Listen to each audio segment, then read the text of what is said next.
انہوں نے گھاس کو اندر کرنے میں سخت ترین محنت صرف کی، اتنی کہ پسینے پسینے ہو گئے۔ ان کی محنت اور جد و جہد بے ثمر نہیں رہی۔ کٹی ہوئی گھاس پر ان کا تصرف ان کی سوچ سے بڑی کامیابی تھی۔ کبھی کوئی کام سخت بھی کرنا پڑتا ہے، انسانوں کے کرنے کا کام جانوروں کے کرنے کا نہیں ہوتا۔ جانوروں میں یہ بہت بڑی کمی تھی کہ وہ اپنے کھروں سے کسی قسم کا اوزار نہیں پکڑ سکتے تھے، مگر سور بہت ہی چالاک تھے۔ وہ ہر کام کا کوئی نہ کوئی طریقہ دریافت کر لیا کرتے تھے۔ گھوڑوں کی بات اور تھی، انہیں کھیت کے ایک ایک انچ سے واقفیت تھی۔ یہ بات حقیقت پر مبنی تھی کہ وہ گھاس کی کٹائی اور اسے جمع کرنے کا فن جونز اور اس کے آدمیوں سے بہتر جانتے تھے۔ سور خود تو کوئی کام نہیں کیا کرتے تھے، لیکن ہدایات دیتے رہتے اور دوسروں کے کام کی نگرانی کیا کرتے تھے۔ اپنی وسیع معلومات اور قابلیت کی بنا پر یہ قدرتی امر تھا کہ قیادت انہی کے ہاتھوں میں رہے۔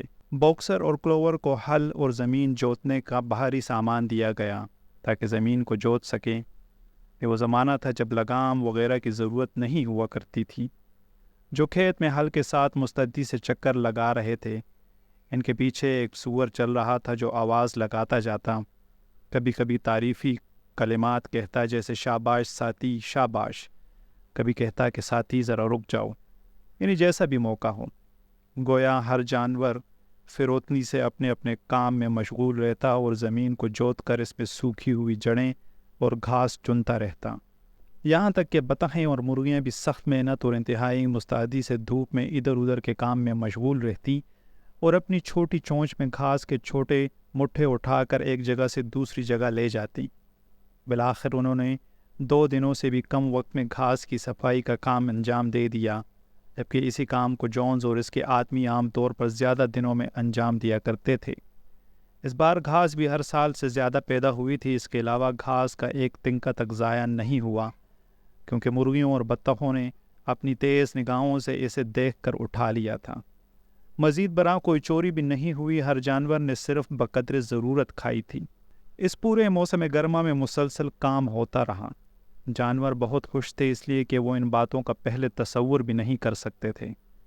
اپنے منہ کے ہر نوالے سے وہ لطف اندوز ہوتے، اس لیے کہ یہ کھانا حقیقتاً ان کا اپنا کھانا ہوتا، جسے وہ خود پیدا کرتے، اپنے لیے پیدا کرتے، کسی آقا کا مرہون منت نہیں ہوتا تھا۔ بے وقت انسانوں جو کہ دوسروں پر گزارا کرتے تھے، ان کے جانے کے بعد ہر جانور کے لیے بہت زیادہ خوراک موجود ہوتی تھی۔ اس کے علاوہ جانوروں کی ناتجربہ کاری کے باوجود وقت کی فراوانی تھی۔ بلا شبہ وہ بہت سارے مسائل کا شکار ہوتے، مثلا فصل پکنے کے بعد جب وہ مکئی کے دانے کو علیحدہ کرتے تو اسے پاؤں سے روندا کرتے، اسی پرانے طریقے سے پھر بھوسی کو اپنی سانسوں کی ہوا سے اڑا دیتے، اس لیے کہ اس وقت تک پودوں سے بیج الگ کرنے کی کوئی مشین نہیں تھی۔ لیکن سور اپنے ذہن رساں اور باکسر اپنی بے مثال طاقت سے سب کچھ کر دیا کرتے تھے۔ باکسر کو سبھی جانور پسند کرتے تھے۔ وہ جونس کے وقتوں میں بھی ایک محنتی جانور تھا اور اب تو وہ 3 گھوڑوں جتنا کام خود اکیلے کیا کرتا تھا۔ ایک زمانہ وہ بھی تھا جب مویشی خانے کا تمام کام اسے کرنا پڑتا تھا، ساری ذمہ داری اس کے کندھوں پر تھی۔ صبح سے رات تک وہ ہل کھینچتا رہتا، وہ ہر اس مقام پر موجود رہتا جہاں سخت محنت کشی کی ضرورت ہوا کرتی تھی۔ اس نے مرغے کے ذریعے یہ انتظام کر رکھا تھا کہ دوسرے کسی بھی جانور کے اٹھنے سے پہلے اسے جگا دیا کرے۔ پھر وہ رضاکارانہ طور پر وہاں جا کر مشقت میں لگ جایا کرتا جہاں ضرورت ہوتی تھی۔ یہ فرض وہ عام کام شروع ہونے سے پہلے انجام دیا کرتا تھا۔ ہر مسئلے اور مشکل مرحلے میں اس کا جواب یہ ہوتا تھا کہ میں سخت ترین محنت کروں گا۔ اس عادت کو اس نے اپنی پہچان بنا رکھا تھا۔ لیکن ہر جانور اپنی استطاعت کے مطابق کام کیا کرتا۔ مثلاً مرغیوں اور بطخوں نے مکئی کی 5 بالیوں کو محفوظ کیا جس کے دانے کٹائی کے وقت بکھر گئے تھے۔ کوئی چوری نہیں ہوئی، کسی نے اپنے راشن سے زیادہ خوراک نہیں لی۔ لڑائی جھگڑا، ایک دوسروں کو دانتوں سے کاٹنا جو پرانے وقتوں میں ایک عام بات تھی، اس کا نام و نشان بھی نہ رہا۔ جو کام جس کے سپرد ہوتا اسے وہ خوش دلی سے کرتا، چاہے اس کی مرضی کا ہو یا نہ ہو۔ مولی کو صبح سویرے اٹھنے کی عادت نہیں تھی اور یہ حقیقت تھی کہ وہ وقت سے پہلے اس بنا پر کام چھوڑ دیا کرتی تھی کہ اس کے کھروں میں پتھر پھنس گیا ہے۔ بلی کا طرز عمل بھی کبھی کبھی عجیب سا ہوتا تھا۔ یہ بات محسوس کی گئی تھی کہ کام کے وقت بلی منظر سے غائب ہو جایا کرتی تھی۔ وہ گھنٹوں غائب رہنے کے بعد کھانے کے وقت یا پھر شام میں کام کے اختتام کے وقت آ جایا کرتی تھی، اس طرح جیسے کچھ ہوا ہی نہیں۔ وہ اس بارے میں عجیب و غریب بہانے بنایا کرتی تھی اور انتہائی متاثر کن انداز سے میوں میوں کیا کرتی۔ اس کے انداز کو مد نظر رکھا جائے تو اس کے ارادے پر یقین نہ رکھنے کی کوئی وجہ نظر نہیں آتی تھی۔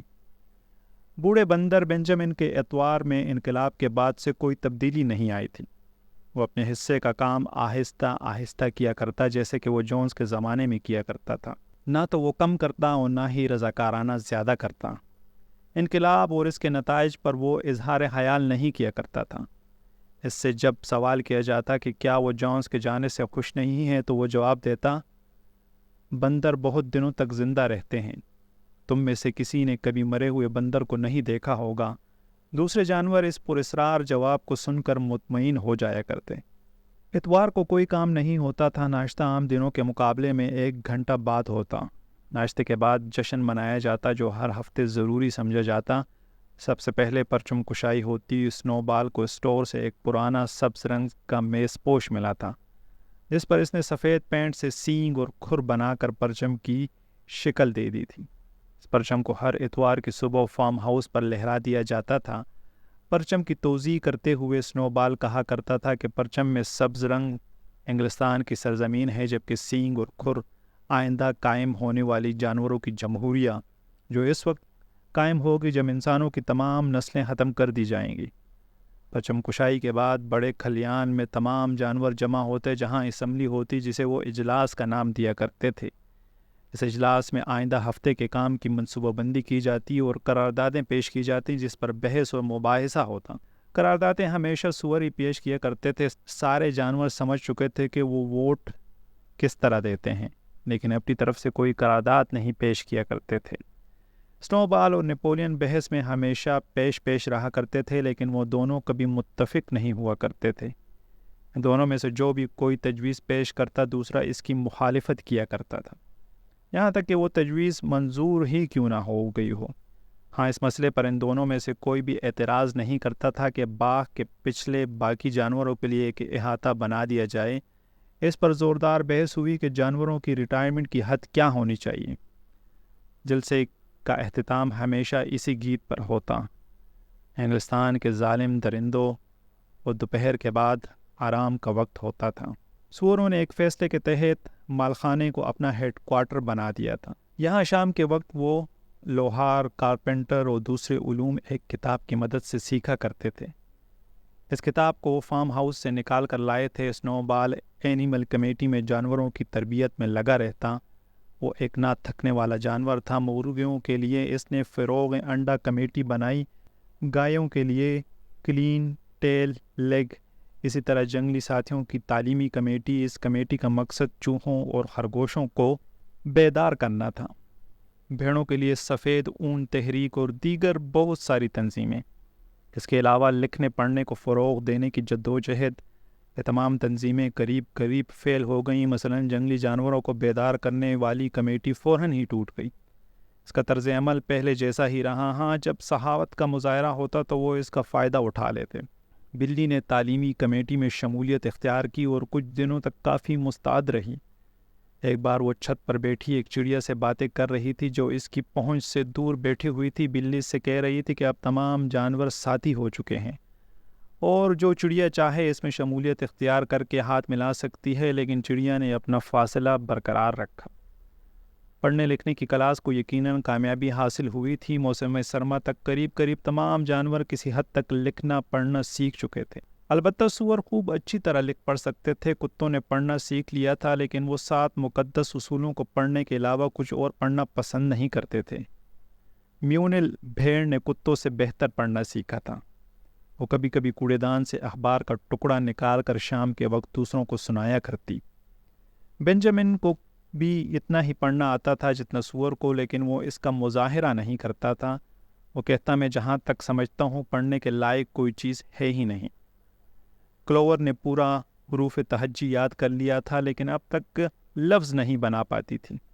باکسر ڈی سے آگے نہ بڑھ سکا۔ وہ ABCD کو اپنے کھر سے زمین پر لکھ لیا کرتا تھا، لیکن لکھنے کے بعد کھڑے ہو کر اسے دیکھتا، اس وقت اس کے کان پیچھے ہوتے، کبھی کبھی وہ اپنی پیشانی کے بال کو ہلاتا اور کوشش کرتا کہ اس کے بعد کون سا حرف آتا ہے، لیکن اس میں اسے کامیابی نہیں ہوتی۔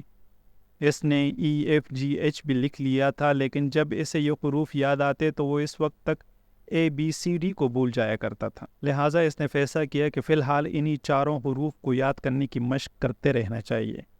چنانچہ وہ روزانہ 1-2 بار اسے لکھ لیا کرتا تھا تاکہ بھول نہ سکے۔ مولی نے خود کو صرف ان حروف تک محدود کر لیا جو اس کے نام میں آتے تھے۔ وہ کسی پودے کی شاخ یا ڈالی سے اپنا نام انتہائی خوبصورتی سے لکھتی، اس کے قریب 2 ایک پھول بناتی اور پھر دور ہٹ کر تعریفی نظروں سے دیکھنے لگتی۔ باقی ماندہ جانور لکھنے میں ایسے آگے نہ بڑھ سکے۔ یہ بات بھی مشاہدے میں آئی کہ بیوقوف جانور مثلاً بھیڑ، مرغیاں، بطخ وغیرہ 7 مقدس اصول بھی زبانی یاد نہیں کر سکے۔ بالآخر سنو بال نے کافی غور و غوض کے بعد اس کا حل اس طرح نکالا کہ 7 اصولوں کو ایک میں تبدیل کر دیا، یعنی 4 پیروں والے اچھے، 2 پیروں والے برے۔ یہ وضاحت بھی کر دی کہ یہ ضروری اصول ہے، جو بھی اس اصول پر سختی سے کاربند رہے گا وہ انسانوں کے شر سے محفوظ رہے گا۔ یہ سن کر پرندوں نے فوراً اعتراض کر دیا، کیونکہ ان کے بھی 2 ہی پیر تھے، لیکن اسلو بال نے ثابت کر دیا کہ ایسا نہیں ہے۔ پرندوں کے پنکھ، ساتھیوں، اس نے کہا، آگے بڑھنے کے لیے ہوتے ہیں، زینت کے لیے نہیں ہوتے، چنانچہ اسے بھی پیر ہی سمجھنا چاہیے۔ آدمیوں کی پہچان ان کے ہاتھ ہوتے ہیں، اور یہی انہیں دوسری مخلوقات سے ممتاز کرتے ہیں۔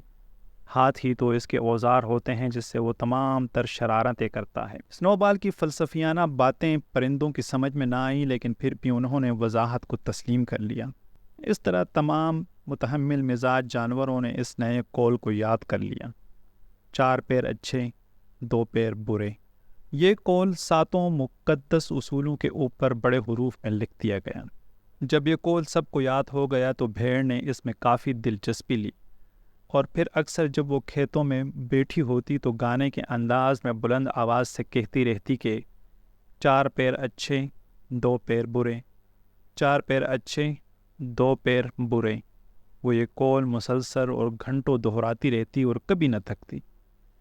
نپولین کو سنو بال کی کمیٹیوں سے کوئی دلچسپی نہ تھی۔ اس کا کہنا تھا کہ جوانوں کی تعلیم ہر بات سے مقدم ہے۔ جو جانور جوان اور سمجھدار ہو چکے ہیں، ان کے لیے تعلیم کے مقابلے میں کوئی چیز اہمیت نہیں رکھتی۔ پھر یہ ہوا کہ جیسی اور بلو بیل نے گھاس کی کٹائی کے بعد 9 بچوں کو جنم دیا۔ جیسے ہی انہوں نے دودھ پینا چھوڑا، نپولین نے انہیں ماں سے الگ کر دیا کہ وہ خود ان کی تعلیم و تربیت کا خیال رکھے گا۔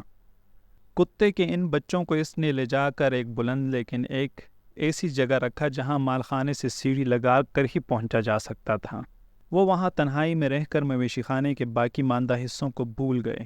وہ اسرار کے دودھ کہاں غائب ہو گیا تھا، جلد ہی کھل گیا۔ یہ روزانہ سوروں کے ملیدے میں ملایا جاتا تھا۔ اب سیب پک کے تیار اور باغیچے کی گھاس پر گرنے لگے تھے۔ جانوروں نے سمجھا کہ اسے ہم سب میں برابر تقسیم کر دیا جائے گا۔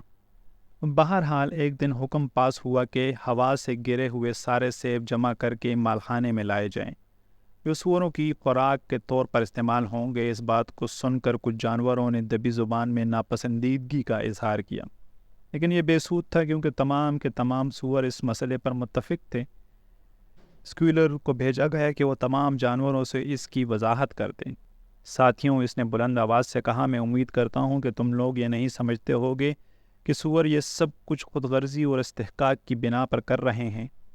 بات دراصل یہ ہے کہ ہم میں سے بہت سے سور دودھ اور سیب کو پسند نہیں کرتے۔ میں خود بھی انہیں پسند نہیں کرتا۔ ہم ان چیزوں کو صرف اس لیے کھاتے ہیں کہ اپنی صحت برقرار رکھ سکیں۔ دودھ اور سیب، سائنس نے اس کی تصدیق کر دی ہے۔ ساتھیوں میں ایسے اجزاء ہوتے ہیں جو سوروں کی صحت کے لیے انتہائی ضروری ہوتے ہیں۔ ہم سارے سور دماغی کام کرتے ہیں۔ اس فارم کی پوری انتظامیہ اور تنظیم کا انحصار ہم لوگوں پر ہے۔ ہم رات دن تمہاری بھلائی پر نظر رکھے رہتے ہیں۔ دودھ کا پینا اور سیب کا کھانا دراصل تمہارے مفاد میں ہوتا ہے۔ تم کیا یہ نہیں سمجھتے کہ اگر سور اپنے فرائض کی ادائیگی میں ناکام ہو گئے تو تمہارا کیا بنے گا؟ جونز دوبارہ آ جائے گا۔ ہاں، جونز واپس آ جائے گا۔ یہ یقیناً ساتھیوں، اسکویلر نے چیخ کر کہا اور ادھر ادھر کودتے ہوئے اپنی دم ہلائی۔ کیا تم میں سے کوئی بھی یہ پسند کرے گا کہ جونس واپس آ جائے؟ اب ایک بات طے تھی، وہ جانور یقینی طور پر خواہش رکھتے تھے کہ جونس کسی بھی طرح واپس نہ آنے پائیں۔ جب اس کی وضاحت کر دی گئی تو وہ لاجواب ہو گئے۔ سوروں کی صحت کا خیال رکھنا اہم اور ضروری تھا۔ چنانچہ بغیر کسی مزید بحث مباحثے کے طے پایا کہ دودھ اور ہوا سے گرے ہوئے سیب اور فصل کی تیاری کے بعد کے سیب بھی صرف سوروں کے لیے ہوں گے۔